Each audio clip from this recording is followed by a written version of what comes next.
Ve Karabağ Şampiyonlar Ligi'nde yine tarihi sonuçlardan birine imza attı. Chelsea ile öne geçtiği maçta 2-2 berabere kaldı. 1 puan aldı, toplamda 7 puan ve Kurban Kurbanov tarih yazmaya devam ediyor. Hocam, Türkiye'den selamları ileterek başlıyoruz. Türkiye'yi temsilen buradayız. Şu an Türkiye'de Galatasaray ile birlikte en çok konuşulan maç takım Karabağ. Tüm Türkiye adına sizi kutluyoruz. Ben yayında kutlamak istiyorum. Selamlarla birlikte. Zor bir maçtı. Güveniyoruz komandalarımız, oyuncularımıza dediniz. Nasıl oldu maç? Sizden alalım yorumu. Çok sağ olun, hoş gelmişsiniz bir daha. Bütün Türkiye'ye salamlayıram buradan. Ve ilk önce Galatasaray'a başarılar diləyirəm. Gözləyəcək maçı olabilir. İkinci yarıya baxaq, çataq. Ama yine bakacağıq. Başarılar.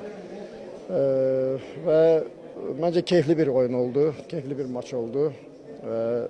Sona kimi mücadilə, sona kimi mübarizə apardı futbolçuların meydanda ve bu çok önemliydi. Çünkü bu takıma karşı dün de söylemiştim fikirlerimde ki biz sona kimi dözməliyik, sona kimi mübarizədən çıxmamalıyıq və rəqibin sürətinə biz dözüş gətirməliyik. Və şükürlər olsun Allah, futbolçularım sona kimi bunu bacardılar və yani bu elə bir maç idi ki biz qalib də gələ bilərdik, məğlub da yenilə də bilərdik və sonunda bərabərlik. Çok şükür, yani nəticədən razıyam, futbolçularımdan razıyam.